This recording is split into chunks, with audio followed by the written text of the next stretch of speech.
444. So I'm gonna just go ahead and start and just start talking about whatever I'm gonna talk about. I have no idea. But today you'll be able to hear Stella's stomach growl in the background. She hasn't eaten since she didn't eat all day yesterday. And I wouldn't give her any treats either. Like her diarrhea is so, like sometimes it looked like, is that, I'd be standing across to try and check and make sure she was pooping and peeing, and I could see stuff coming out. I was like, oh my God, that looks like just blood coming out of her. And go over and look. And it was, diarrhea. I do have this whole fucking thing of little tiny hairs right here that is growing. And then now for them to be growing and making it stick up, I was like, oh my God, was my hair falling? Like, I don't know. It gives it a different perspective when all these hairs are growing in. Then it seems like, wow, was it way back there? I mean, it would have had to been where it was, but it didn't seem like it was way back until hairs start growing in. And then it starts seeming like, well, that's weird.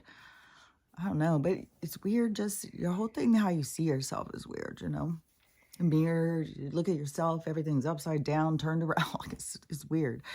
Like we really don't have any idea that what we look like body dysmorphia, being confused and all that stuff. And then when his soul is out there trying to figure out like what it is, who it is, where, all that stuff. And then it comes in and gets the added complication of putting on this glove to make it more confusing. But that to me is part of the game. And I don't want to be mean or anything. I just wonder, like, maybe there just wasn't a lot of strong players and they just couldn't hear the mothership over all the noise or something. I don't know. I don't know. I don't understand. Maybe because, I mean, the awakening's the awakening, and it's different for everybody. Everybody's awakening to all different things. There's an overall to the awakening of this false reality and all the lies, and not everybody's woke up to that part, even though they've woke up to other parts. But the overall gigantic lie, her snoozing, but I'm so glad she's asleep for a second. But oh my God, her stomach's growling so loud. Yeah, because I was saying that she didn't eat it all yesterday. I won't give her any snacks because it's like, man, and any of the treats, it's like that could be what's upsetting your stomach, giving you diarrhea. Like, look, there's got to be something. And I haven't given her any of that food that was giving her diarrhea, I thought, the last week. But it could be her hemp CBD stuff, because you buy that online. You don't even buy it at the weed store. At least if the weed store, even though that's a middleman, it is more direct to the farms. But my daughter worked at one, and farms go down all the time. They use pesticides and stuff and say they don't. And there's a lot of stuff that goes on. But, I know that's like government influence, and that is what's going to go. Like, yesterday I drove up to it and I was thinking, this is going to be ending because the government can't tell us. They can't make a business have a license to sell a plant. Like, we all said, okay, well, if the government says so, I guess so. Oh, and it's $100,000 for that license. Like, yeah, you better save up for that one. Oh, and besides, we only give out 10 of them. So, and then once they've sold those and they start making a shit ton of money, then they're like, well, we're going to go ahead and sell 10 more. Yeah, we're going to open it up a little, and then pretty soon we got weed store. I mean, there's some that are so close together, you wouldn't believe it. And then it's all like, it's very competitive.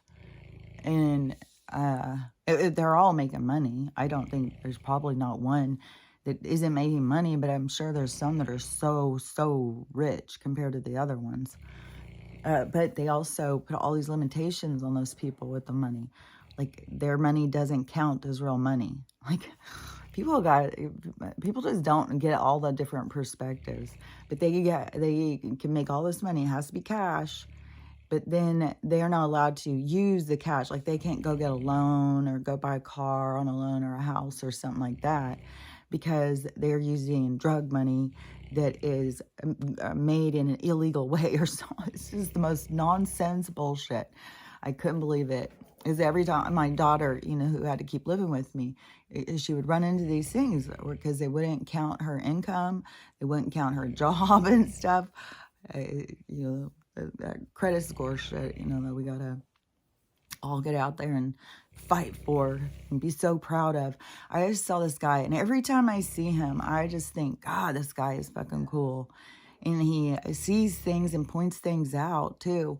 And he reminds me of kind of like Ben Kingsley or something, or Gandhi or something. And he is Middle Eastern. I think he's from Saudi Arabia. He speaks like, he has no accent or anything. He speaks like such proper English. And but he says things that, like the perspective thing, like where I think I'm sharing perspective that some people just hadn't thought of, that I just see automatically. We all have these different perspectives that we just see. But then a lot of people, they feel like, oh, maybe mine's weird. Maybe I'm weird. Maybe I should just shut up. Maybe I shouldn't say anything, because the societal norms that they try and create, the boundaries that they put us in and stuff like that. And so you think outside the box, then, you just will shut yourself up. But that's the path to yourself, though, is to begin to acknowledge your view, your perspective, and to understand that it has value and stuff, and then to share it. That's like working up the chakra system. Because then when you get up here to sharing it, because it was big when I did that, especially because I always kept my voice silent. I'm not like I would always speak my truth, but it was more in a contained thing, like 5 or 6 people at a party, or it would always be like I had said, I wasn't like David Icke. I wasn't going out there and put myself out publicly. But you just doing that, you got so much like laughed at and stuff like that. It just was but I would say, how I felt about something, but I just wasn't, I was way introverted. I was way, if you sat and talked to me, that's the thing, is when people will sit and talk to me, they'll always just be like it was not my time. In a shallow society, people don't want to talk to somebody who's talking about deep shit. They just don't. They don't want to get out of the zone. They want to stay in the shallow, and you start pulling them in, and you're heavy. You get just these blank stares, and just, so I wasn't, I don't know. It's just, it was a big thing, because even when everything started shutting down, I started realizing when people stopped talking to me. Like, Trump did me a favor when I realized what they were doing to him, and I tried to tell people. Then it did me a favor, because the people who were judging me went hard on the judgment. And then when they went hard on me, then I could see the distortion in their view. I could see that they couldn't see, and I couldn't play in a place they can't see. I can't pretend I can't see just because you can't see. So I can't go in and play that same game anymore. I'm in another game now. And I'm choosing, how to play it. And so, and this was when I was on Twitter. And I knew the one daughter, who had already decided she wasn't going to speak to me because I said all lives matter. Which to me, it was like, just the fact that they're trying to take one group out of an entire society and say they matter, just like they put up the fucking thing down on the school, the color board thing, you matter, all in rainbow. It is all this subliminal shit, and people just don't see through it. And then when you do, and they get mad at you, and you try and tell them, and they just think you're a wackadoo. So but it was when I was on Twitter, and and in the drive inside, when the urge becomes where you've got to start speaking your truth, you'll know it. It's like you're compelled It's like, that's all you can think about. Like, and I still was holding myself back. Like I said, they turned on my fucking bedroom light and told me to get my fucking ass up and get out there and start doing it. I was like, God, you guys are mean. But I knew how serious they were, because this has been something I had been working on for years. Like I said, I had already started trying to do the channel. It was 2018, I think. And so, because 2019 is when I moved here, because then 2020, I was already here like about a year almost when we went into quarantine and stuff. So I think I moved here March of 2019, and then we had shut down like 2020 of March. And so before that, because it was before I moved up here, about a year before I moved up here. And so it was like from 2017 to 2018. And I had already started. I set up a little room. I figured out like my little set. I went in, I started trying to do it. And it was just like, oh my God, it's so awkward. And what the hell? What do I have to say? What do I have to talk about that anybody cares? Like, because there's so much stuff where, it's like I'm tooting my own horn. I'm just getting up my own ass. I don't like that feeling. So I put myself back again, and and then I had a lot of stuff to go through. Fuck, I moved like 3 times in a year, and I think like 4 times. It was like 4 times, I think, in a year and a half. It was rough. It was just so unsettling, and I knew something was changing. I know the signs in the universe. I know when they're up to something. And so I don't like freak out. It's kind of a pain, just like, just like with this. Then it's like, okay, so do I go write that letter? Okay, so it seems like the bank stuff is going down. Seems like more stuff is going down with the banks. So I just feel like just riding this out, just trusting that it is about to go, and there's nothing I need to do. There's nothing I need to do but just trust the universe, have faith that everything's going to be fine. And even if I end up, because I could lose this house, even if they don't take it right now, I could lose it next year in a storm. I could lose it this winter in a storm. Like, we don't have any idea. I mean, we're at the most craziest times. And you have to figure out like how you feel, like what you need to do. But so when I was on Twitter and shit was going down, like stuff was going down, that's when I started seeing about what was going on with Trump. I was watching all this stuff. We were being locked down. Like, there was a lot going. And so I started saying stuff. And then I heard, there was gossip about, what I was doing. I was getting blocked and stuff from family and stuff because, I lost it. And so but that helped me, and Twitter gave me such a platform to test myself, because it was very intimidating. When you start speaking your truth, it's very intimidating. And it is because you'll get attacked for how you see things. If somebody doesn't see the way you see it, they feel justified in attacking you and shaming you or something. And then at the time too, there was so much going on. And so speaking your truth was like crazy to some people. They were like, couldn't see it at all. I mean, this is like, you just think now how there's so many people like, oh, these people are ever going to wake up.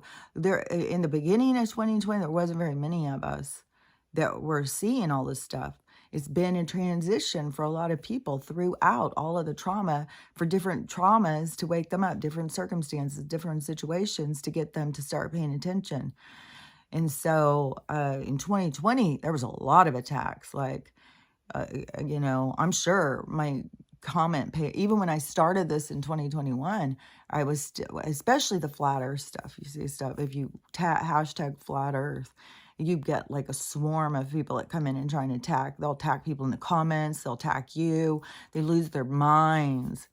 So, but there's like so much of that, especially in 2020. But on Twitter, that is when I was like testing my own. It's like the warm up to the whole thing. And then I But that is where I started seeing, like, no, this fucking sharing my evidence and show me the evidence and all that stuff. It's like, no, that's not my jam. No, I'll tell you how I see things. I'll tell you what I'm picking up on. I'm not going to share my evidence and all that shit. And even when I tried to share evidence and stuff in the beginning about all the stuff, when it all first started, and even when I said I was a nurse, all that stuff, no, it got me nowhere. I got told I was a liar. I didn't really have a degree. I've never been a nurse. Stuff is propaganda. It's made up. It's not real. I got it off the internet. It was just like, okay, no, thank you. And I just started, and I was all the way back in 2020 where I started telling people, go look it up. You go look it up. You go look, and if you're interested in it, go look up about it. Because it's the looking up. It's the evolution of stuff that gives you what you need. You know, you've got to go look for the stuff yourself, because that's going to give you everything you need. What I'm going to tell you is just going to sound like a bunch of hodgepodge. You got to go out and look for what it is, you know. And besides the fact, I'm not even that great at being able to tell somebody else's story. So I can go out and see something, but I have, you know, great insight. I have a lot of communication. And so I can go through stuff and see it. And I've got like a whole thing going up in there. Like, I don't have to go in and see all this evidence and read all this evidence and stuff. I can see one little thing and I get a whole expanded story in there, and I can see, and then, and then I'll talk about it, and then it will come out that there's all this evidence about it. That is where I'm trying to tell people that you can do that too. But it is, you've got to get through this process of getting back to yourself, getting back to this trust in yourself, getting back to your own soul, getting back in, because it's like you've pulled out from yourself. You got to pull back into yourself, because everybody can do this stuff. You can live a different way. You can live very different than how people have been living in this 3D, you know, trying to exist in this formatted matrix world or something. You know, you can go and live through the spiritual world in it. You'll feel more comfortable. You'll just, it's just different. I'm assuming it's different because of how everybody feels and their attitudes and stuff. It's just like, I don't feel like that. I don't look at life like that. And yeah, life has been hard. Yeah, I've cried. Fuck, yesterday I was going through my head. Let's just go get in the car and just drive off the mountain. But I just know that you can't do that. Like the same thing. I don't need the Bible to tell me you can't kill people. Like, I know you can't just go drive off of the thing. You know, it will be some learning thing.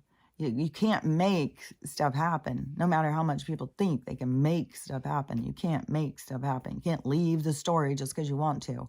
Any of the people who kill themselves to get out of the story, it was always going to happen that way. You can't do it otherwise. You can't get out. It's like once you're birthed in, you're in. We're stuck here until our time is done. And then you got, you know, what is your time for? What are you here for? What are you doing here? You know, you got to go through all of that to understand, to try and figure it out.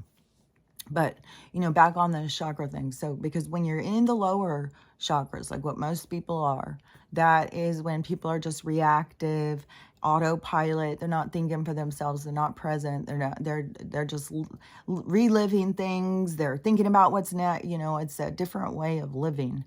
And, so, you know, like that, and that all takes healing to get yourself into the present moment, to release the past, to quit worrying about the future, to really pull yourself into the here and now, and live your experience. And live your experience like you're a spiritual being that is playing a game, that is, you know, that everything that happens that interacts in your pathway is a part of your experience, that it's supposed to go that way. That you're not supposed to be trying to figure it out. You are just the player in the game. As the game is happening, you maneuver the game. So it's like a different way, but it's also not like you can jump out of harm's way. You know, is like when you enter harm's way, it's because that is what was supposed to happen. You have a lesson there. There's a gift as you come out of it. So it's a part of the game. So it's not like you're messing up because this happened or that happened. It's a part of your learning. It's a part of what you're here to be influenced by. And so, and when you're in the lower chakras, though, that's when you're in the pain and suffering, and it's all held down in there. And that's why so many people have so many issues with that area in their body, because it holds all of the energy, all of the pain and suffering. And so, and then people keep it trapped. I was talking to Me23 yesterday on TikTok in the comment part. And that's another place you can talk too. Like I don't know, Debbie, if you're on TikTok, but you the conversations is different than on the YouTube one. Because if you go into the DM part, because I don't even think there's a DM part on YouTube, but there's a DM part on TikTok. And so then if you go in there, then the conversation goes faster. It's like in my phone tells me when somebody's saying something, and so I can go in even of the notifications on YouTube, and it will it doesn't always tell me. I'll just go in and check randomly through the day to see if there's notifications. And so that's the conversations just aren't as fluid. But anyway, so I was talking to him yesterday, and he was talking about his mom, and you know, she's sick, but she's holding on to all of the past. She's holding on to all of her shame and guilt and anger and frustration, and she's diseased. She's got disease, and she got kidney cancer. Now she had to get her kidneys out, or kidney out, and a tumor out, or you know, had to already have those surgeries, and then go in, and now she's got it in another place. So she's just sick and dying and angry and holding on to things, you know, and he's trying to help her to release things, and she's just determined to hold on. And that is the thing. That is the thing with the soul. You know, we all have these opportunities, but it's hard. This is why I keep trying to get across. It's super, super hard.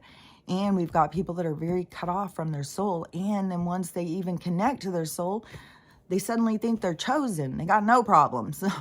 I'm on my way up. And it's like, guys. So you, so anyways, it's, you know, a lot of distortion. But when your soul comes away, it's like work. You gotta work on yourself. And you've got to pull yourself towards your spirit, towards who you are at your core, and living your life through spiritual eyes. You know, what does it all mean? And there's a bigger picture. There's always a bigger picture. And when people fuck you over, you know, it's not the same reaction. It's way more of a, you know, Jesus. It's way more of like, you know, for they don't know what they do. You know, you just let go of shit. You don't, like, I don't hold on to all of the things that people have done to fuck me over, or the things that I've done, which I've been a lot more mindful. The things that, you know, that were the hardest for me with the dark night and stuff was me as a mom, because you're trying to do your best. You're trying to be there, you know, but you've got broken parts. You've got parts in you that you don't know are broken. So then my effects on my kids, like my youngest daughter still has so much issues with, you know, me as a mom. That was hard, because I, you know, thought I was doing my best, you know, I was trying. And then that's why I'm just like, you know, it just does, it has such an effect. All of us as broken people going out and trying to parent and stuff. That's why there's got to be so many changes in our society. We've got to, you know, reel it in. We got to, you know, fucking throw our line in what works. Not just, you know, just do it cause. And now I've got like 3 things or 4 things going. So, okay. So just expanding bigger and bigger in my head. Okay, so I got to end this one thing so I can move on to the next thing. So the chakra thing. So when you're moving up, so as you're releasing stuff, you'll start healing. And that is when you'll start feeling in your chakra in your heart. That's a big one. When it starts moving up and you start feeling all these feelings in your heart, it's very emotional.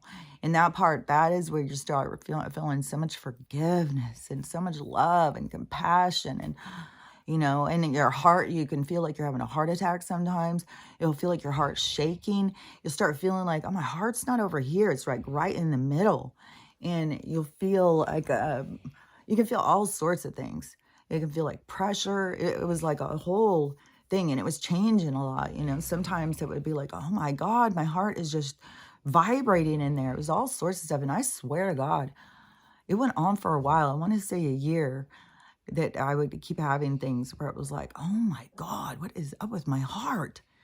And then, you know, you wouldn't have anything for a while, and then something else would happen. So whatever goes on, you got to check in with yourself, you know. And if you do think you're having heart issues, you got to do the cayenne pepper, the dandelion tea, dandelion root, put some dandelion powder, you know, start looking for the herbs and stuff to heal the things that are broken inside of you. And you got to be healing, and, you know, holding on to pain turns into disease. And I think Me 23 is getting the perfect view of exactly what I've been talking about, is like the person is holding on to their pain, and it internalizes and becomes disease. That's why, you know, this whole aging and all this disease. But see, they're not teaching people. There's not enough people like me out here. Well, and I mean, I think there's probably a bunch, but we're just kind of silenced. But it is a different way of looking at things, to be more proactive in your life and be more spiritual led. And so, you know, that it's like the hidden truth.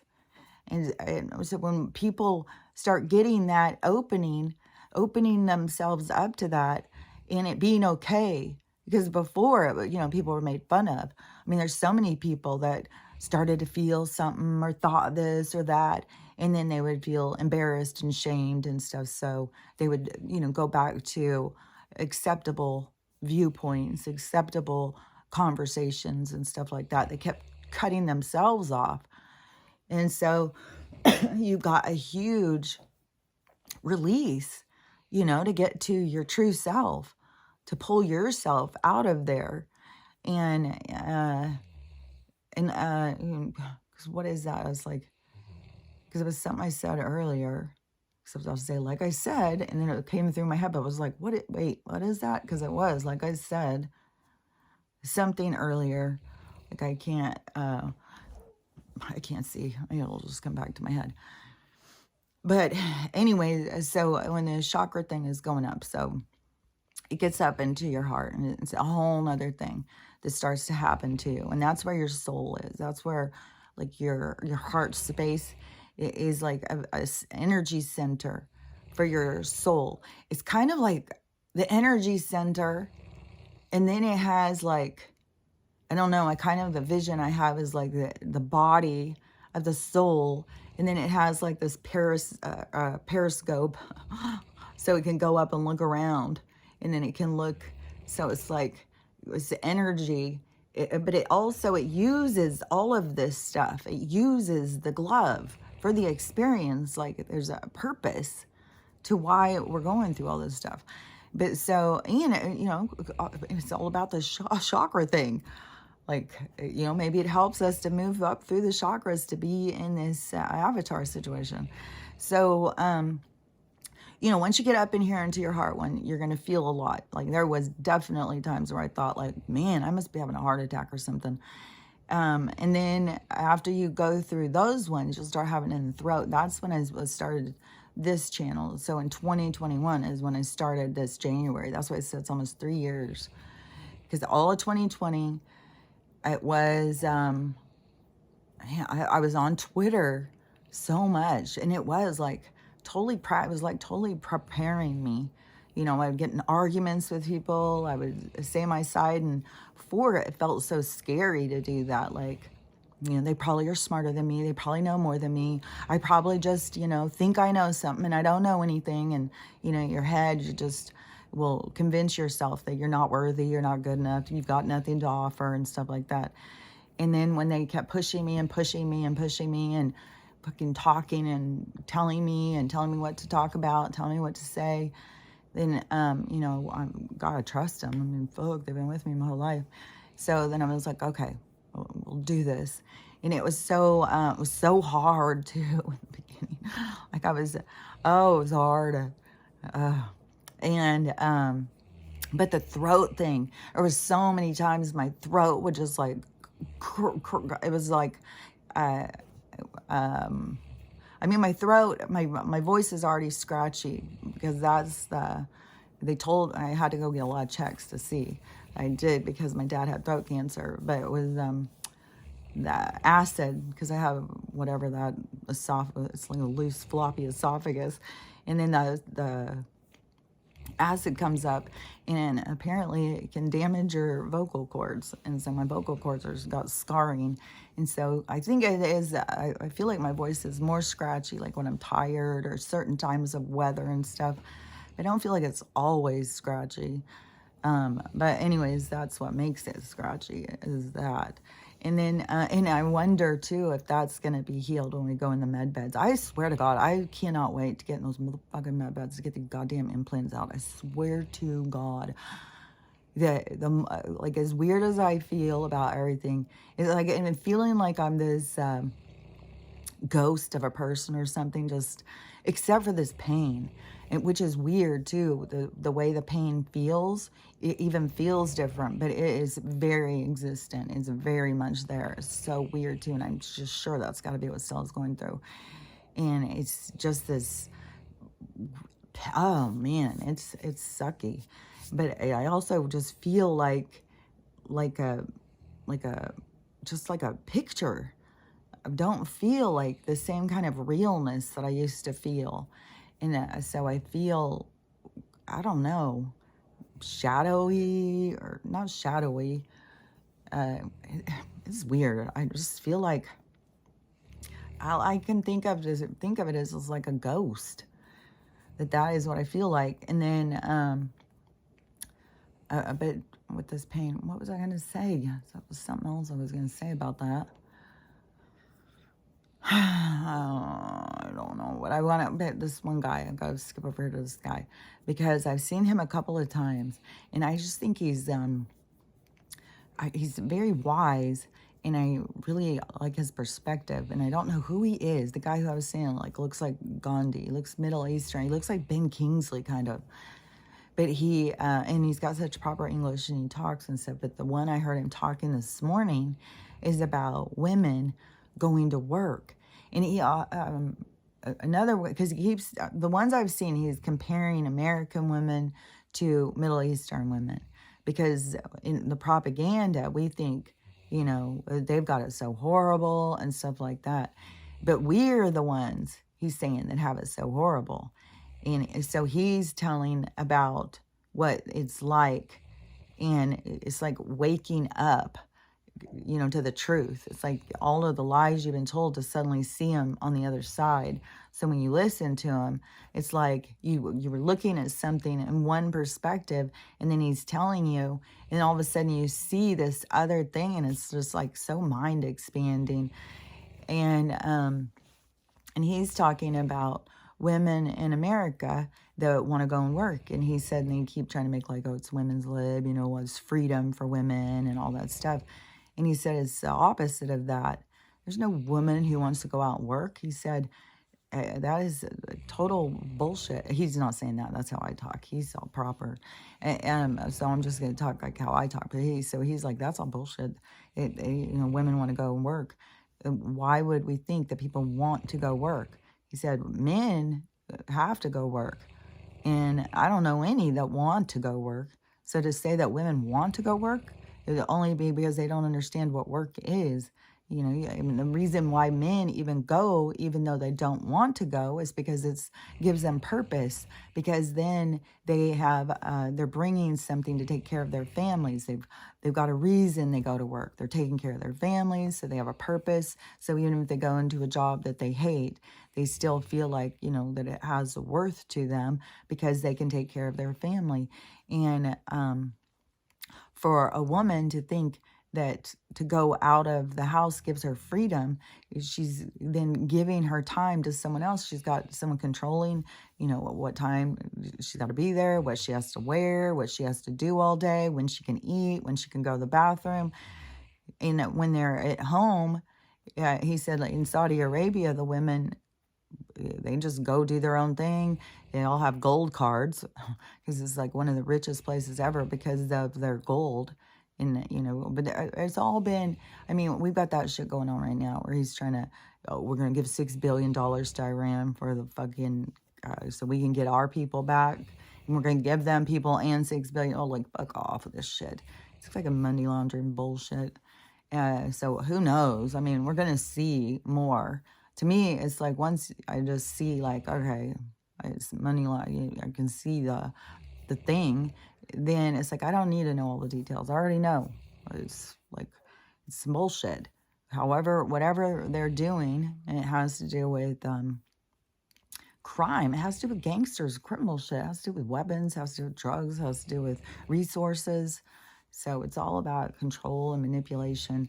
But so anyways, they're all rich over there. And he said the women, they have gold cards. And he said they get to get up, they get to go shopping, they get to go do whatever they want all day long. They spend time with their friends, they spend time with their family. They have that same purpose, they have their home. It's a representation of who they are. And so, they have a different kind of way, it's a lifestyle. And he said, and 10% of all of the Saudi Arabian women are entrepreneurs. They own their own business. They own a small business. They don't work it. They employ other people. And he's like, American women don't do that. He's like, he keeps making these things, showing how Saudi Arabian women have great life. The kids aren't there. Kids get to be kids. They aren't indoctrinated about sex or any of that stuff. They get the freedom to just go out and see what it's like to be a kid. Think about climbing up a hill and jumping off without thinking about somebody's dick or penis or somebody's dick or vagina. So you get a whole freedom out there. You don't have to worry about what your gender is or any of that stuff. So if you get to hear him, he is so interesting. But, it is so true. They do sell us on that's independence, to go give your time, because it's the corporations that are marketing this, for us to get out of the homes. And look what it's done. It's caused so much divorce. It's caused so much women need to be independent. We all need to be independent. We need to be sovereign. But we need to, when we go into a relationship, like I was talking about before, we need to find our own balance. And that's a journey. It should be a young adult journey. That is what, going from childhood to adulthood, you have a period of time as a journey to self. That is what we should be promoting as a society. And, they give us these numbers. At 16, you will drive. At 18, you can do this. And 21, you can do all this stuff. Nobody, like hardly any kids fit into that exact thing.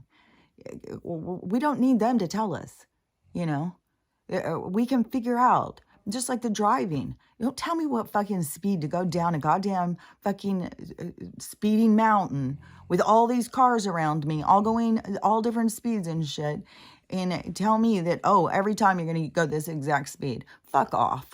You got it is a different situation every time. Don't fucking tell me. I'll drive what is safe for me. And if somebody is oblivious to their own safeness, well, that's their goddamn lesson. Let them fucking fly off the mountain, and whatever happens, either they end up in the hospital or they end up in front of a screen going over their life review. Like, it isn't, it's, I don't know. I'm just motherfucking get sick of this goddamn control and stuff. Like, when you start seeing how to the minuscule, it's like the most tiniest thing they want to fucking control us. And they just want to go in more. Like, they don't want to not have any, it's mind boggling. These people are just whacked out. So but they do get you convinced about, like, things are going to be so much better. Like, I did feel like much more independent. I have my own check. I can spend my own money. I can buy the things I want. And I don't think it's just women here. because I have been with a lot of guys. Like, I've been in a lot of relationships, and they all, especially nowadays, they expect the woman to work. Like, you better pull your weight.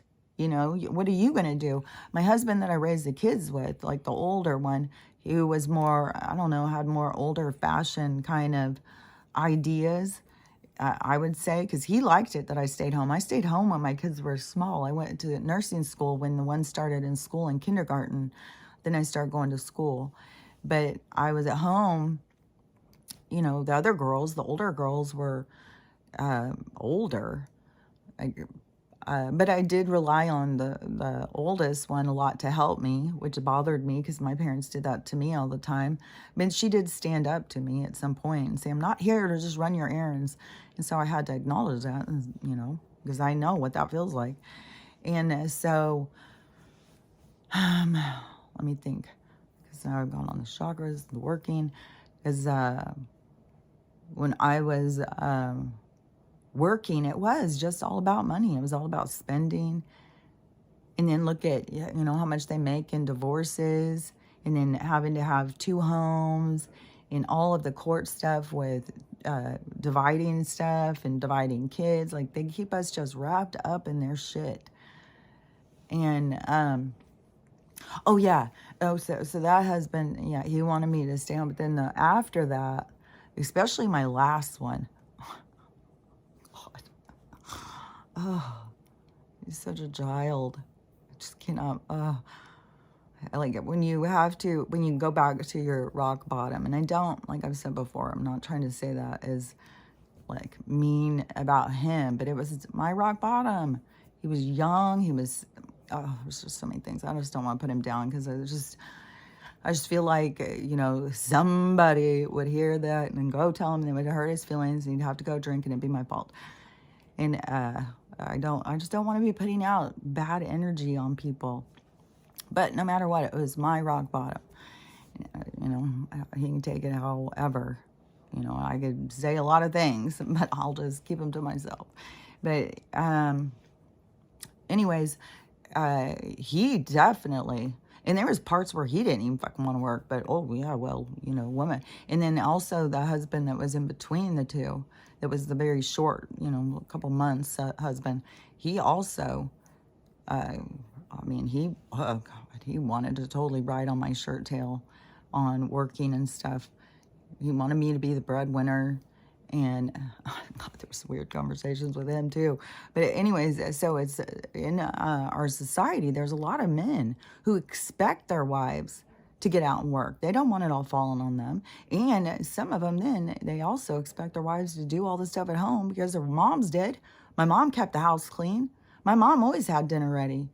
It's like, dude, your mom probably wasn't fucking going and having to work and then get the kids to sports and then get to the teacher conference and get home and go through their bags, make sure that, it's like, dude, these guys, there is definitely a distortion in the men where they think all the women are some sort of sex, like they're distorted on how they look at sex, how they look at women. So many things, but that has been all our society, and that this collapse is happening for them too.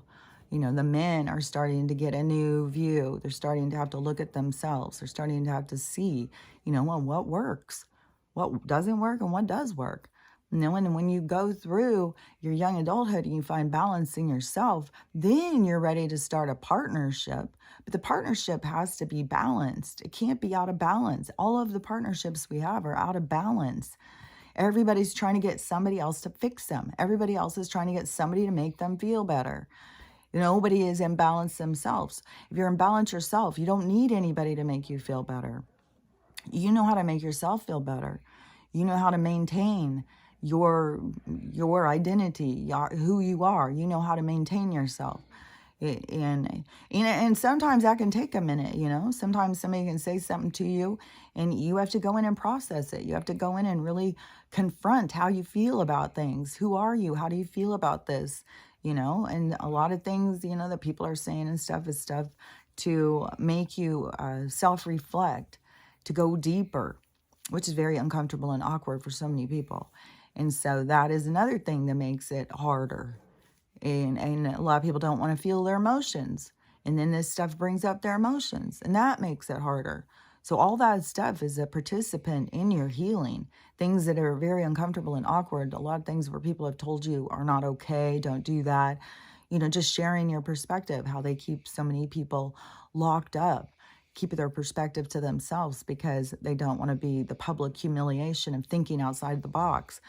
And everybody, you know, your soul definitely thinks outside the box. This box cannot contain your soul. You're trying to contain your soul by holding it in the box. And it's going to be uncomfortable. This is going to be very uncomfortable as long as you're trying to contain yourself. And this energy is pulling your soul. Oh, that movie yesterday. I put on this movie. What was that? I swear to God, I just wanted to lay down and go to sleep. Every time I would just like lay down, still would jump up. I think. I don't fucking know. We went on so many walks. I kept going outside with her and stuff. She just won't eat. She doesn't feel good. But then she'll take off running. And I don't know. I just got to be like, okay, she's just having a stomach ache. She's having a whatever, the weather changing. I really, really got to go see about getting a place, keeping her up here again for another wicked-ass, cold-ass, wet winter in her joints with the arthritis. If I get her to a warmer place, I got to keep, I got to keep trusting. I got to keep, and that's where I'll like get mad sometimes. It's like, come on, you guys, you know what's going on. Like, fuck, how long is this going to go?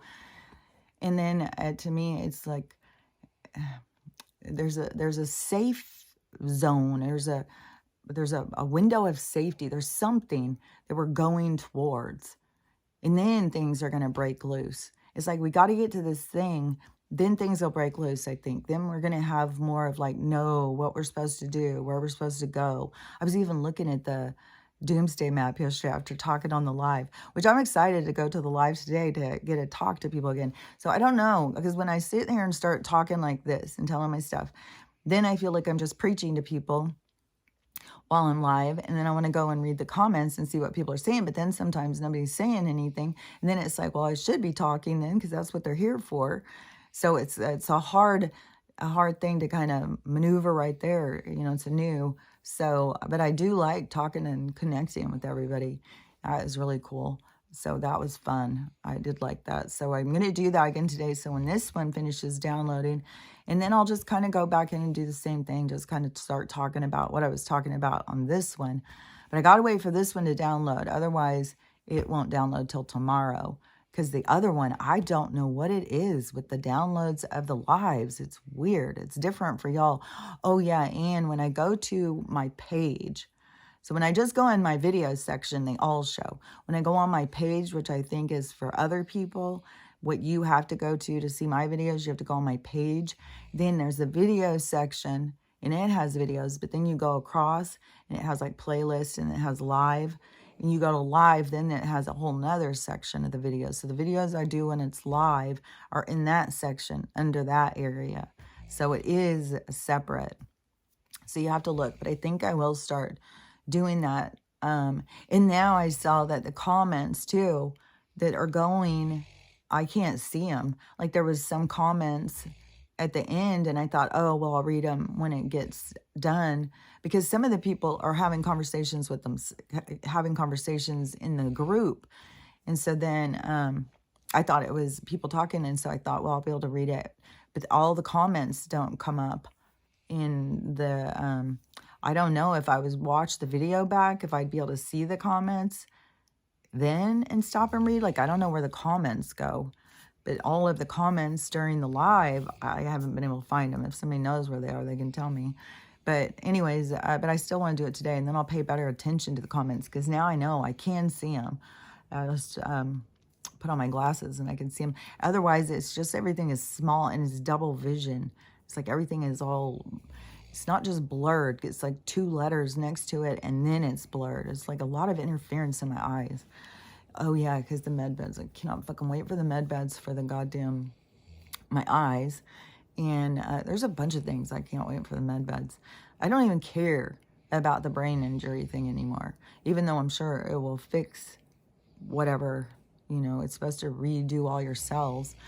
But I don't, it was hard in the beginning, but now I've developed, this other way. Like I'm always just asking them stuff and asking them where stuff is. And then I don't worry about the stuff I don't remember. And I don't, sometimes I'll tell people, like if, because they'll be talking to me and people don't realize, like, you can be talking to me and we can be having a conversation. You could go up to me next week and start talking to me again, and I won't know who you are. So that bothers me, kind of, like, where I feel like I've got to pre-warn people. Like, don't get offended. Don't get your feelings hurt. It's just like can be present in that conversation. That conversation can exist, but after that conversation ends, it's just the whole thing goes away. I can remember some things. Like I can maybe remember, there's some, I don't know. It all depends. It has to do, when they told me how it worked, they said if a thought attaches to a thought that's already there, because it's like Swiss cheese, but if it attaches to an existing memory, then it can stay in there and it is kind of attached to that memory. But if it has nothing to attach to, it just goes away. And but when you get in a brain injury, you kind of have, no, well, I guess you do have choices, because I'm sure there's people who just stay living in the past. Now, sometimes I feel like, especially during all this, I feel like I'm constantly living in the future. Like, this is so, like, redundant and long. Like, I can be present in the moment, but goddamn, how many moments are gonna be? Like, fuck. But I feel like a lot of times I think about, like, where we're headed, but that to me is like, focusing on the light at the end of the tunnel, seeing where we're going. This isn't fun. This is hard as shit. I totally wish I could just go to sleep and just wake up and then we're there. And I just saw, this was a trippy story, but it's so, two things that they showed me this morning was about this. But this one was, this kid, it's a story of a kid, and he was, I think he was at school or something. He thought it was a waste of time or whatever. He comes across this old lady. She gives him this silver thread, and she tells him, you can pull this silver thread and it will, jump you through time. You can skip all the parts you don't like. You just keep pulling that thread, but you can never go back. You can only go forward. And so he started doing that, and he started skipping all the parts that he didn't think he would like. And it pretty much, he just skipped his way through his whole life. He didn't experience it. He kept skipping all the good parts, so he, the moral of the story, it's going through the experiences is the living your life. There's nothing that you should be skipping. You're skipping is what you should be living. And so anyways, but they keep showing me this thing this morning about being present in, so I don't know, maybe I'm thinking too much about the future, and I've got, but like yesterday I was very focused on Stella. I was really trying to stay super present and taking her on walks and stuff like that, because that is what, pain and suffering does. It pulls us into the moment. If I'm sitting there looking on my phone, obsessing, and my neuroses, looking for what's going on, is anything going on? And then there's always just the whole thing with the people. It just seems like a fucking energetic storm, that's for sure. But it pulls you into being present, when there's pain and suffering and trauma, when somebody is sick. And also too, one thing about, like, when I was talking to Me 23, I was just thinking about, like, when I was a nurse, and that is a thing too, is when the people, because it's like they don't want to deal with their stuff. They just want to be victims. They just want to feel sorry for themselves. But that is where they become like a patient. It's like in the system, the whole system, it's such bullshit, man. We should never be like this. We should never, oh, you're sick, and no, there's so much stuff we got to change. But they get into this place in their mind of, feeling sorry for themselves, wanting people to make them feel better. And it's like they go back to like this childlike state of just this ultimate dependency of like, someone take care of me. I'm so wounded. But they're not, claiming their real pain. They're using this physical pain, the tumors, the cancers, all the different things, however because I think it has also, wherever your disease is, your sickness, it's a representation. Like I've said, our physicality is a representation of what we're here working on. And so then when you have something that starts showing disease, well, it's something you're ignoring. And I don't know, like when it's from a kidney, I'm sure like you go and you would start to understand, like it has something to do with filtering, it would have something to do with it could be so many different things. But that's why the soul has to connect with its self. You have to go in and figure out what it is. Just a regular person could hear something and, they could just, well, what about this? What about that? What about this? Well, you always get the truth when you listen to yourself. It will tell you what it is you're working on. But when somebody's not even at that point, they are ignoring that step and they just want to be the victim. They just want to be sick and have everybody feel sorry for them. And they're so busy feeling sorry for themselves. But really, it's when you claim your empowerment. Like people have come back from stage 4 cancer and shit. Like people have come back from where it's a couple weeks of living because they chose themselves. They chose to heal. They chose to love themselves. They chose whatever it is, whatever it can be. The first step can be, well, I'm going to start looking at healthy smoothies. I'm going to start just focusing on putting in healthy things into my body. And detoxing. Is detoxing an anti-parasite? Like apparently it would be no disease. Like that's even all artificial. So, but the people, it's like the people don't want to work on themselves. And so they can do all this stuff to us because it works. So making us sick with chemicals and parasite, all that shit, and then making it, like this weakness, this feeling sickly, just feeling, because we're not at our right frequency. So then, but when you hold on to all of your pain and anger and stuff, it formulates in there as disease. So it takes all of that stuff that is, it just twists everything up. It's all, but you start doing your healing, you start working on yourself, all the disease leaves. It can't stay. You change your ecosystem. And so the disease goes away. And that is, you are more proactive in taking care of yourself, and it will show. But there's going to be a lot of people who are going to be passing, and also don't think that all the ones passing are really at that, because remember, they're playing a role too. So that's the other thing. Like she could be playing the role in order for the other person, like her son, or it could be anybody, for their growth. And so, but any of the people that truly don't want to face themselves, they don't want to use their life to face themselves and do their work and stuff like that, it's the same thing. You go through that part and you get to the life review, you see how you were, you see how, and that is where you are, is your drive is to fix those things. And so it like binds you to the ancestral line. It binds you to the 3D. It holds you there.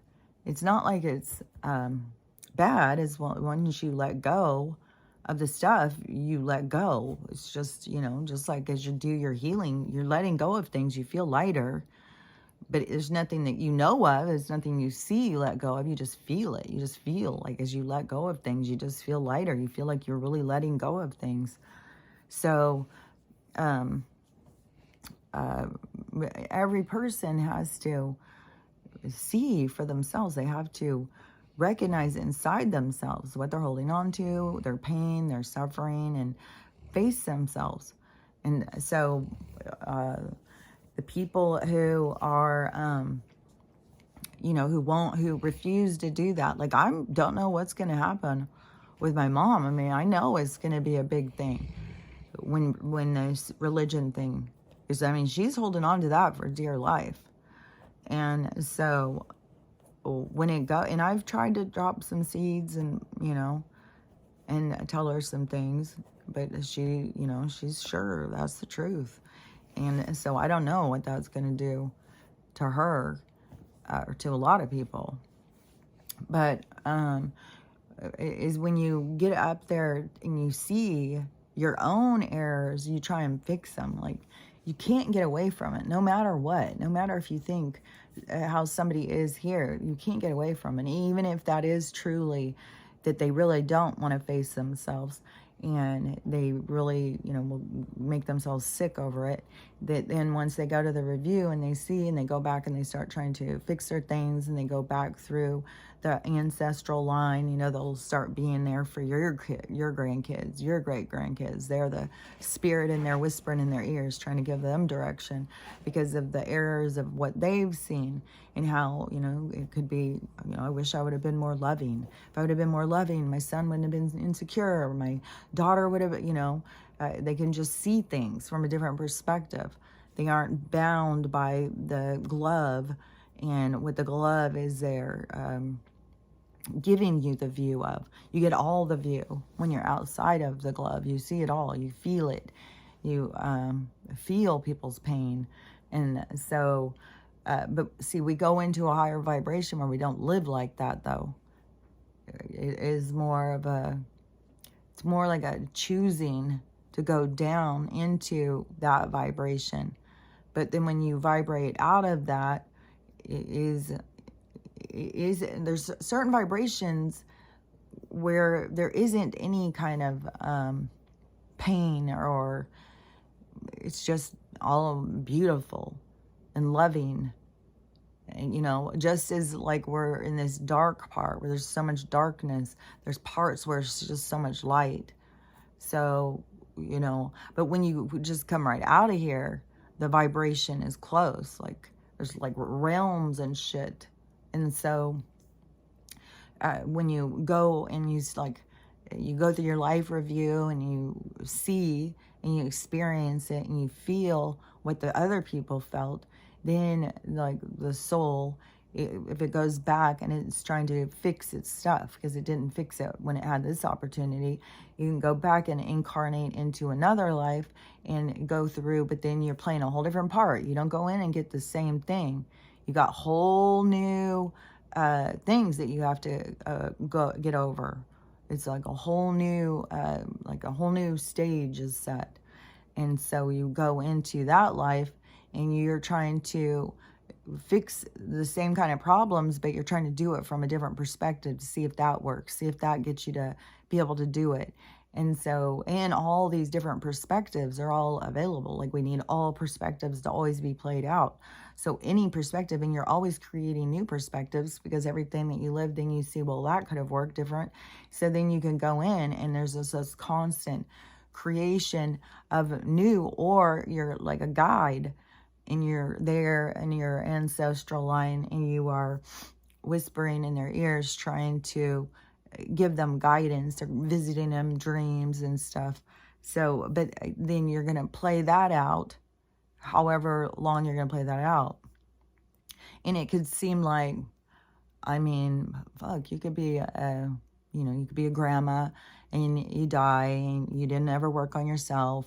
You didn't ever face any trauma or any of that stuff. You willed yourself to die. Then you go to the other side and, like, hi, grandma. Then you get to over there And then you see, like, you see the error of your ways. You see, like, what is real and what isn't real. And you see your error of your ways. You see what you did. God, my nose is so itchy. Oh, I did the face mask yesterday. And I did really feel like it cleaned my, that bentonite clay. Man, that was intense, too. I would feel like my whole face was dry, and I go in and look at it, there's still so much wet. I was like, oh my God, this is crazy. So it totally dries up, and so it pulls all the stuff out, but it didn't pull out the bots or whatever, because they're still in there squirming around. One, it seemed like it got really mad. It seemed like it was like right up in here too, and it just went wild. So I don't bug. But my skin feels cleaner. But well, I was talking about something else. So, because I was talking about the chakras and working your way up the chakras. When I got up to the crown chakra, it felt like the whole top of my head just came off. Just felt like it was just a party all the time, just a party. And so all of them have different experiences. The throat one was rough, though, for sure, because I was using it in order to, I was speaking my truth and using my throat chakra so I was like forcing it open and stuff. And then it's nice, though. Once you do, it's hard to start, but once you do, it's such freedom behind it. All the different things of what you hide of yourself. Oh yeah, because the life review. So then get over into the life review, and you see the error, and you see how it's affected people. And then and you can see way further, like if you're a grandma, you can see like how it's affecting your grandkids and stuff. Like you can feel things. So then you want to go and you want to fix it. Like you wish you could change it. You wish you wouldn't have done that. And what can you do? You can go and try and change it, but your hands are tied because you've left the game. You're not in the game, in the same presence. So you're on the other side, which is limitations, but then it is also helpful, because there's a lot of people that are leaving and going to the other side right now to help people through this. So you have people who are leaving, who are going to the other side so that they can help you through it. But this is all, everybody's souls came up with this. Nothing is happening by accident. So you and this person thought of this already. So you need to be using your time wisely. If somebody has passed, you definitely should be in communication with them. And I saw another thing too, where there is more people who are, we all should be giving each other secret words. Like if I pass, somebody comes up to you and says, pink roses, then that's me. I got him to say that. We need to all start doing that to each other and saying, the key phrase, so that you'll know while I'm around. But anyways, so some people are going and helping you from the other side on purpose. But then there's other people, who pass, and because there's all things are available. But the people who pass, and then they stay over here, and they're trying to help the kids, help the grandkids, cheer them on and stuff. Then they can be doing that, like it could be lifetimes. But then over where we are in the dead space, in the heavens, it doesn't feel like time has passed at all. And you can be completely present in that time, but you still can move out into where you vibrate. You still have all of everything available. So it's not like you're just right there the whole time with your family, because that would really be obsessive. They go and come and stuff. So it is, but they're bound. It's like they bind themselves through to their own how they see the mistakes they've made. They bind themselves to those mistakes. That's why, you can see how important it is for your healing and stuff. Like you don't even know how long you've been here doing this. Like how many lifetime after lifetime, and how many has taken you to learn so much. So, this is a great opportunity this time to heal yourself, to try and go deeper, to connect to who you really are, which is your soul, your energetic source of who you are is what you need to connect to. I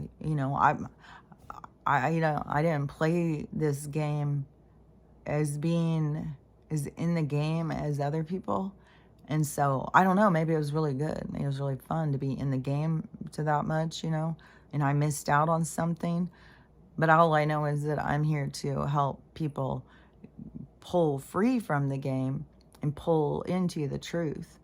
And the truth is, about your soul. There's a whole nother world happening here that has nothing to do with the world that they created for you. That is literally like a game compared to what is real in the real world, in the soul world. Because the soul world is the real world, and you're focused on this fake artificial one. It's so trippy, because it's just like, it's like we in this game or in this dream or in this movie or whatever. Like I'm one of the people that keep going around trying to remind you're asleep, wake up. This isn't real. And the people, well, it feels real. This is real. What are you talking about? And it's just as trippy, because once you see, then you understand, but you have to go through the process to see. And it's a hard process. Like, I don't even know what it must be like to just now wake up and realize you have a spirit. I guess that, we can see. It goes right straight up in your ego. People are like, I'm chosen. I'm a chosen one. And that they get, because it is a good place to be, to realize you have a soul. But then when I see these people like, oh, well, the rest of them, they're not meant to wake up. There's just a lot of people who aren't meant to wake up. Where is this teaching coming from? Like, where is that? Like, in any of the prophecy or whatever I've seen of the solar flash, the event, the black sun, whatever, the harvest, is the majority of people. It's not... is like a very small amount. I've always heard it's like 4% or 1%. It's barely anybody won't wake up. Most people are going to wake up. Most people are here to go through this awakening and to go through this trauma. Even if it's just 1 or 4% who can't wake up, that is probably, the part that is keeping themselves trapped, because they can't release. Like, that's what I worry about with my mom. She's going to keep herself trapped in that paradigm, because it's going to just, short out her brain when they say, religion was fake. It wasn't real. Hopefully fucking Trump will just come out and say it, but they keep on playing this shit out. Like, the election, all of this shit, the churches, the elections, all of that, they keep playing it out. And, it keeps being fires.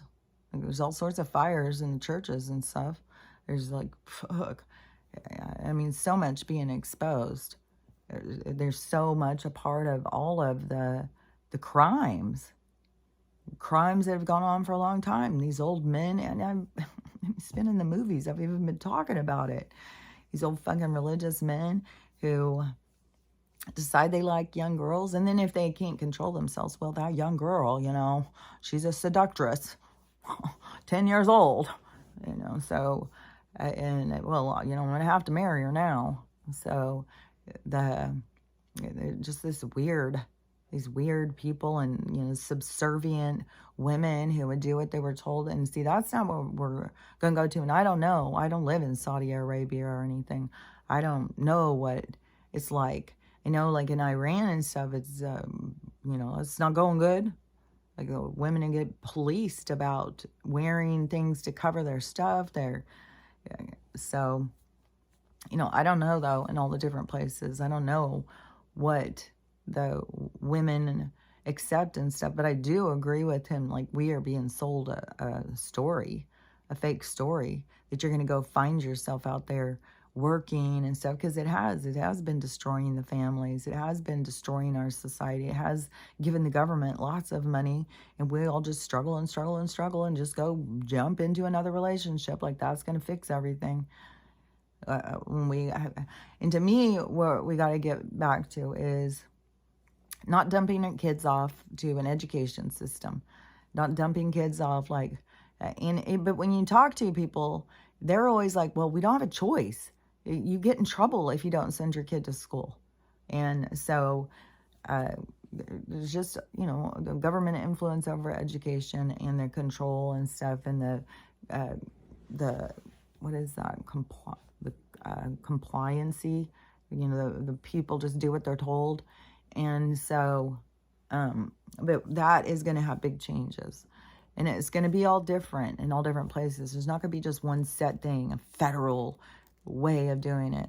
It's going to be community, and will be communities where there'll be some kids, I bet, that will go and they'll all go to a place and go learn together and do stuff.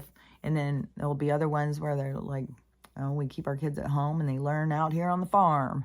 They learn everything they need to learn. That's really what you need to do. You need to learn how to read and write. Math can be done on a little computer. You just need to understand concepts. And you learn concepts, your mind opening through living. You got to get your kids out there experiencing and living. That's what opens their mind and gets their brains to work and start, and even, reading and writing seems important because it seems like basic ways of communication that we have. So all of us should be able to, but then the communication things are going to be changing too. Because we're going to go so much more towards telepathy, because there's already so much about the language that people are like finding holes and making spells, and the words don't mean that, like all of this shit. So, I mean, that could be changing. And I would still think, people are going to still want to read because the books and stuff, but there's also audio books. There's also storytellers. So, there's not just a set thing where we have to be a certain way. We have to do a certain thing. And I think that is where we're going to be more headed. It's going to be a lot more open.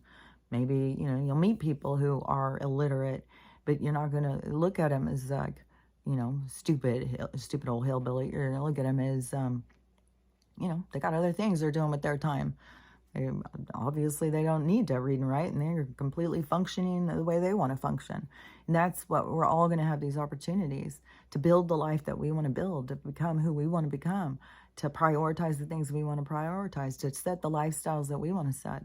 And it will be a big difference in education and child rearing. And so going through that, and I don't think it's going to be so stuck on, well, at this age you should be doing this, at this age you should be doing that. It's going to be so much more just an openness to being who you are, to figuring out who you are, and acceptance. Because I think there's so much about this trans thing that really feeds off of these parents that try and pretend to be so progressive. I think they're so insecure, because why in the hell can't your little boy put on dresses and play with dolls? Why are you so uncomfortable that he has to become a girl in order to do that stuff? You should be able to be comfortable, like, while he's experiencing himself and trying to figure out, who or what he is. And then any of the souls, like if you're really connected to your soul, you understand the soul has no gender. It doesn't have. So for him to get in and come in and, have that any kind of confusion at all is probably based on his other life experiences. So to me, when you see a kid who is got that confusion, to me it's like, well, they're freshly out of another incarnation. They're busy out there actively expanding themselves. I don't see it as like something's wrong with them.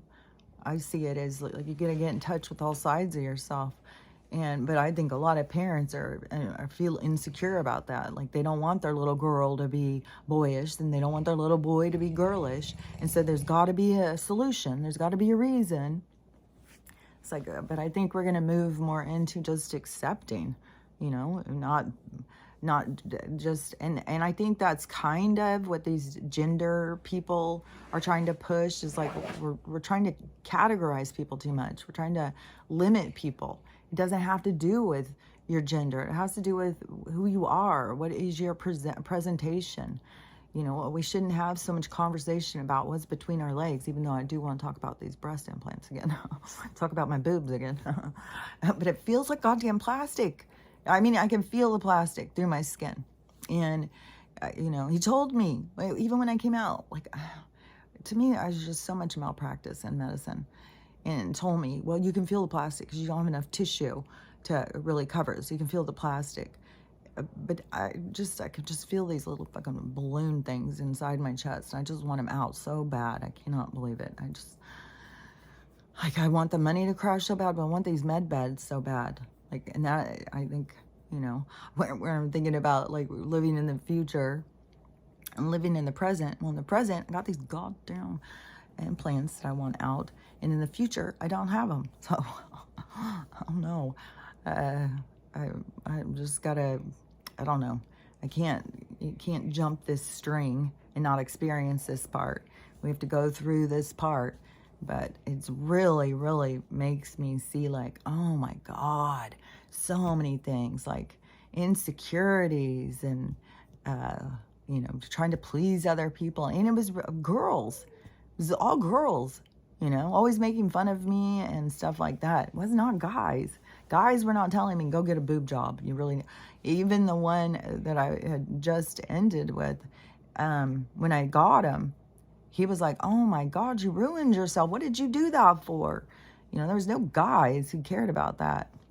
It was girls. It was girls.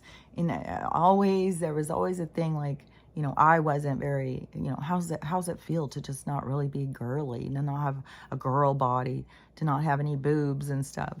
It's like, well, you know, so I just the insecurities, you know, and plus as women, we got to be aware of how we put down other women, how we are, you know, we've got to be more not like that, not putting people down and setting us like we're jumping on this standard of beauty and then we're pushing it on each other. And they even say that in their Rockefeller bullshit. That's what they do. They get us to go against each other, to get the other ones to do what they want.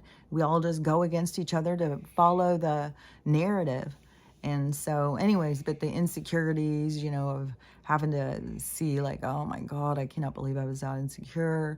And I've got this freaking growths on me. I just want off of me. So but the med beds and the money thing, but all the rest of the stuff I'm excited for too. I mean, I'm excited for the society to take itself more serious. I'm excited for the government to get the fuck out of our business. All of those things. You know, but there's going to be a lot to it, to the collapse. Like it's going to be hairy, but still it's going to be so much better once we get through it. And it, like a lot of the hairy stuff, it just seems to be so isolated in certain places, which, you know, that again is like the people who are going through those things, that's what they're supposed to go through. I don't know, you know, I am, because it keeps making me wonder, you know, like what is it going to go through here? Like there's got to be something. And when I was looking at that doomsday map yesterday after we were talking on the live, and I mean, where I'm at, it could be like a tiny, tiny little part that would be very, very small. Oh my gosh, my back is so sore sitting here. And I'm sitting on a pillow on the cushion. I am going to redo this chair and I'm going to make this the most cushiony chair, I swear to God. But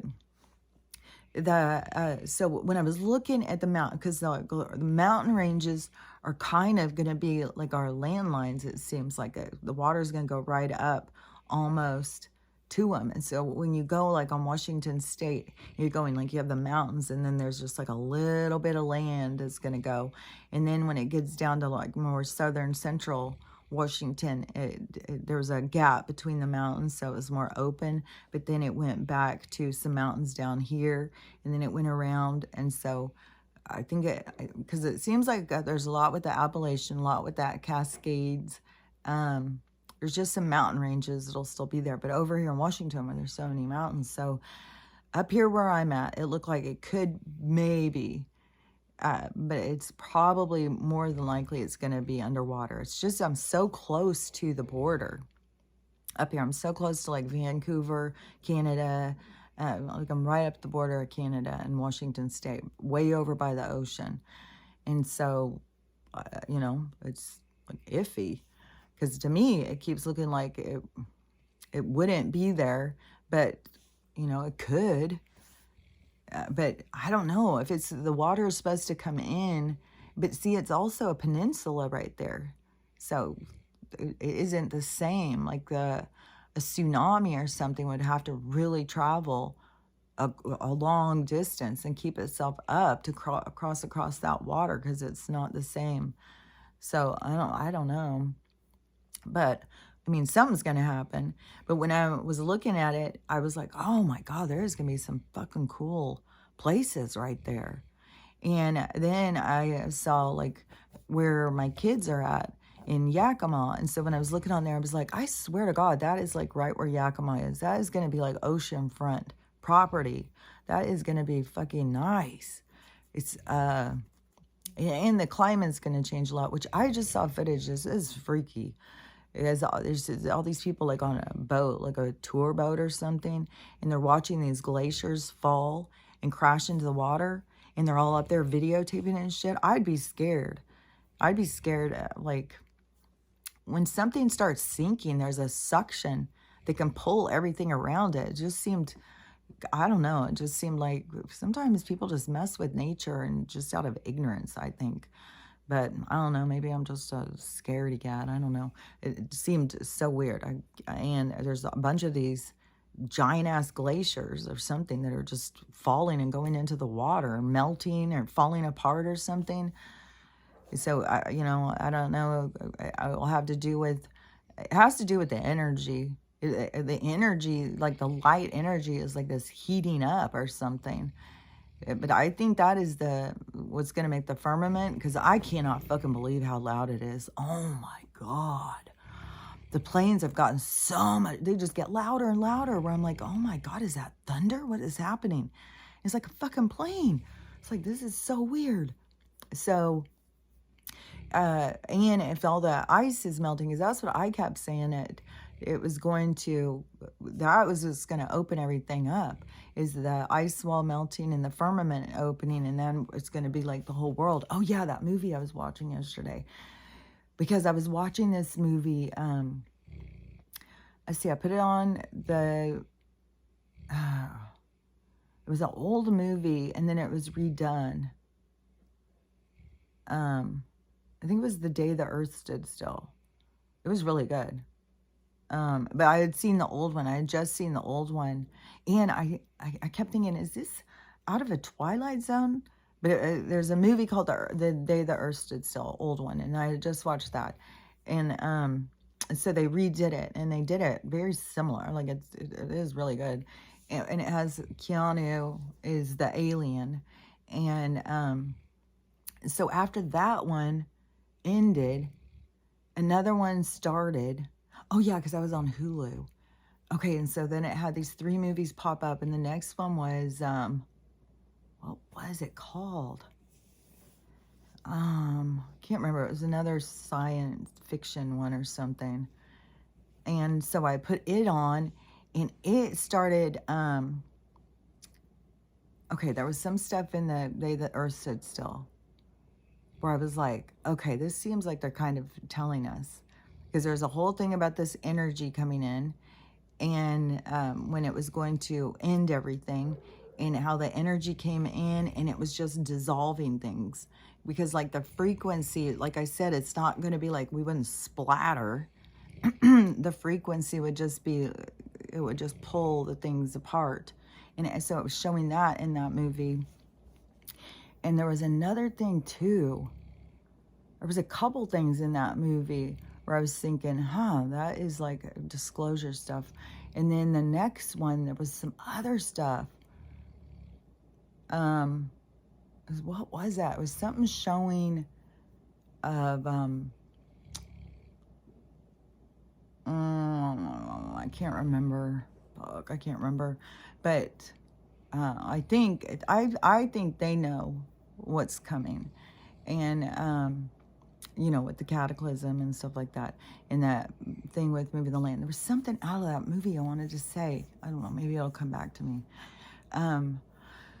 But up here on the land part, so over there where my daughters are, I think that is going to be like oceanfront property. And then where the mountains go, seems like it's going to be like this really exclusive. Like, I don't even know how many miles it would be of that property. So I don't know if there would be people who would go live there. It'd be so much like on the water. Like, it's trippy. Like, when you really go start looking at that map and looking at places to live and where you would want to be and stuff, it's very trippy. Just the way, like the Mississippi and the way it's going to like branch off up there. And so there's like some certain places that are going to be like kind of isolated. And so over here where I'm at on the map where it's going to change, I was like, because I just bought some more silver. And I think that I bought enough that I would be able to just take that silver, not have to wait for it to go way up, because there's going to be a big jump. But that, there's houses that are going to be like 6,000, 10,000 and buying property. And I think they're going to be giving away so much property. As long as you are caring for it, it can be your family's land, because that's how things used to be. So they're not going to be selling us land like that. I don't know how it's going to go, but there's going to be changes. But so I was thinking I would have enough just from the silver I just got to just go and buy some land down there when, like, if the thing starts crashing. I was like, I should just go down there and start buying some land, because that land is going to become super valuable when after the water changes. Once the landscape changes, that's going to be fucking prime location. So I was like, fuck, that would just be stupid if I didn't. So I think for sure, as things go, I'm going to watch for land down there and see about getting like a little ranch or something down there. I bet you it's going to be really, really nice too, because of the weather and stuff. And it's kind of deserty right there, but it's so mountainy. It's really, really pretty. So, anyways, I think I'm going to do that. But then there's so many other places, because I want to go and travel around and stuff. It would be cool too if somehow we put together like a traveling club or something, like where we all open up our own homes, and people can come while you're there, or you can travel around to other people's homes so everybody can see and go to different places. So I think that would be a cool thing, for people to start, creating like our own little like travel clubs, and even travel together to places, having people to travel with, because sometimes people don't want to go someplace all by themselves. And so that's another good thing to kind of, as we're building like communities and stuff, especially like where we're all, so many people are far apart from each other. Like somebody is in Washington State over by me. I think they're over by the islands, which the islands are going to be gone for sure. Yeah, I think the water keeps raising on those anyways. It seems like all the water keeps raising, and man, when you see those videos of these ice glacier things going in, it's like, ugh, water's in just the rain and rain and rain and rain, and all these floods that keep happening, violent floods, like fuck, crazy ass floods, like not just a flood, like these are, fuck, we gotta come up with new words for some of this shit.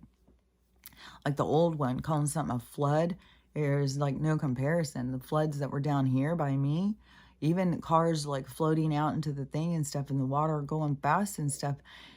This to me looks like some of these floods seem like a goddamn ocean storm. Like it's so deep. Cars are just flying, throwing things. Like it's crazy, knocking down trees. It's mental. Ugh. So anyways, I've gone all over the place. But in our societal norms of this, our culture, of us raising our kids to become secure, independent thinkers, sure of themselves, kind of full of themselves, not full of themselves in a bad way, but full of themselves, not what other people think. And then in their stages of development to go out, when they want to start bringing other people into themselves, is to go out and really figure out who they are, that life journey of the development of self, to really come into who they are. And so then when you start a relationship, then you're more present and more able to balance a relationship, because so many relationships, when we are so toxic, the whole thing is a battleground. It's just a battle zone. We're all fighting for what we want, what we think. And we feel this other person is pushing in on us all the time because we have no balance. The relationship has no balance. They have no balance. We're trying to create things that we're just in a constant state of struggle. And so, but there's so much hope. There's so much to see. There's so many better ways to do things. We just got to take steps to improve and create the lifestyles we want. But then when you get through to that part, so many people are in a rush. Everybody's in a rush. I just want love. I just want somebody to love me. We all, especially coming out of wounded relationships and wounded families and stuff, we just want to feel love. We just want someone to love us. We just want to be happy. But we're all so broken. We don't know how to find it. So we all are just toxic. And we all think that we're just the only one. Everybody else is perfect. We're just toxic. And so it's just like this tumbling. It's like we're just tumbling through life. But when we pull in and we take responsibility for ourselves and we start witnessing like, everybody's broken. Boy, I'm putting a lot of pressure on everybody else, that everybody else needs to make me feel good when they don't even know how to make themselves feel good. They're struggling just to get up in the morning, and I want them to make me feel better. So when we start taking responsibility of ourselves and being sure of ourselves and loving ourselves, see, there's a whole step to it. And then we start having, better relationships. Then when we're raising kids and families, it's not just this chaos and abuse and frustration and neglect. And, we're going into a time of familiarity is coming into my mind. Must be a time where it's going to feel familiar, like everything that we've been living has been out of sync. It hasn't felt right. We've all felt uncomfortable, and now we're going to go into a time where it's going to feel familiar. It's going to feel right. It's going to feel like, peace. Now we're living how we should be living. We've just all been living how we should be living. But it's the same thing of chasing this dream, of trying to control destiny, of trying to make the world what you want it to be instead of living the world that it is and experiencing it and enjoying the ride, making the best of it and learning from everything. So it's, all these things are all just other ways to look at things. It's just more development in our sight. And, I think it feels good. It feels good to just keep seeing more and more possibilities. And to me, empowerment is a blessing. To not feel like the victim, to not feel like life is just out to get you and nothing you do is right and all that stuff. To feel like, to recognize, oh no, I have bad patterns. I make bad choices for myself. I allow people to talk to me and treat me in a way that I don't find satisfactory. So there's just so much, there's so much to us. She probably has to go out and go potty. It was 1, 2, 3, 4. No, I think it was 1, 2, 3. What? It was 1, 2, 3, 1 when she went out to go to the bathroom earlier. Like when some of the times when she'll go, like the numbers are out of sync, where it's like, everything feels out of sync. My baby. Oh, your mama's baby. Like, look at his face. How can you not look at his face? Look at him. Oh my God, look at that face. You're precious. Look, right there. Oh, I love you so much. She's the most precious. And she gets all like that. And she gets all like wound up when she wants to be all loving and she just can't control her face. She just is like, she's so cute. I love her so much. And I'm hoping that this not eating, I keep watching her cyst and her lipomas or whatever. and see if they get smaller, because she's had such a breakout. I'm tired of all these fucking chemicals. I'm tired of this poisoniness. I'm tired. I'm tired of it. So I'm just gonna keep on holding faith and holding out hope that this is gonna be the weekend that the banks finally fucking go down. And also, you guys, look at the doomsday map and look at the area I'm talking about on Washington State. It really looks like it could be some really prime, if you like water. But there's going to be lots of lakes and stuff. I think there's going to be a lot of water. Well, I don't think, lakefront property is going to be a problem anymore. I think, before it was like for the elite, for the rich people, that they got to be near the water, and the rest of us had to stay out there but I think it's going to change. But I definitely want to, I'm not going to know exactly. It's not like I could buy beachfront, but still, to be, to be a coastal town, to be near the ocean like that is nice. It's just like it's a different air. It's different air you breathe. There's like a saltiness to the air. It's like a different energy. So anyways, yeah, and yesterday when we were talking about different places to go and stuff, look up there. That'd be kind of cool if a lot of us that we're on the same wavelength. I'm hoping a lot of us all end up in the same kind of area and stuff. But anyways, we just got to see. We got to see how this is all going to go. Like, there's got to be reasons why, we're finding each other and coming together and stuff like that. It's all about the vibration. It's all about the, coming into alignment. That's why we are the people who just want to go in and argue with people. Why are you looking for the people to argue with? You need to be looking for the people that you have something in common with. But maybe it is those people are so caught up in their anger and frustration that they can't find anybody they have something in common with. It would just be more angry people. And what are they going to all do? Just sit and, I'm sure there's groups of angry people, though. I'm sure there's patriot groups of angry people, and they just don't even know. Like, do not go and get involved in some sort of civil war. Like, you're going to go up against these immigrant. That is set up. This is all set up. And it's like, in the fact I think that we're not going to do something, they're going to do something. They're going to try and set it all off. So you got to stay safe, because, there is some people who are angry and stuff, but it's got to start getting into some of their heads. Like, this is a setup. And part of these people have got the backing of the government. Like, and we know, like, they give them the weapons, give them everything they need. Luckily, the government is falling apart. We're going to go back, because they do have to fight the military. The military is not the government.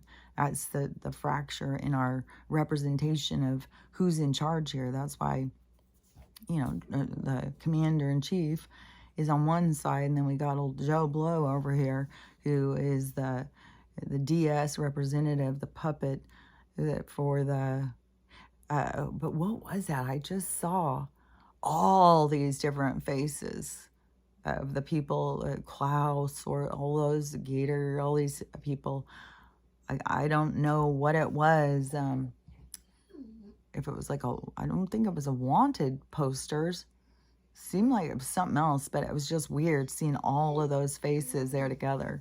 So, anyways, she's going to start her business. But I'm going to go and I'm going to download this, and then I'll keep talking about the stuff that I was talking about this morning when I go live.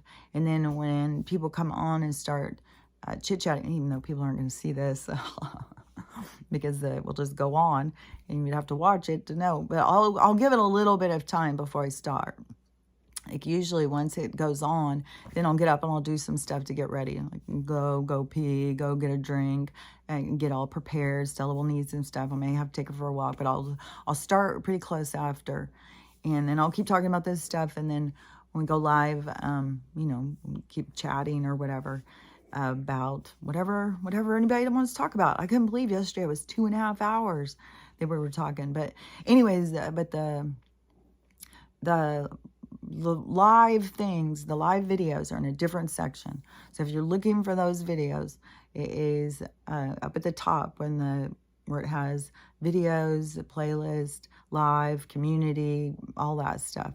Live has a whole section of videos. It's going to have more section of videos because I'm going to probably start doing this each time unless I've got something else going on, or unless everything goes down and we finally get somewhere in this business. So, but I'll do my morning video because I got to get this shit out of my head and talk. And then I'll go live later, like lunchtime-ish. And then we can visit, and people can talk about what they're going through, and they can talk about other people. People can find each other and see who's close to who. People may live near each other and may want to get together and go have a normal conversation outside of this weird three-dimensional creepy reality that people are all existing in. So anyways, I'll talk to you later. Bye.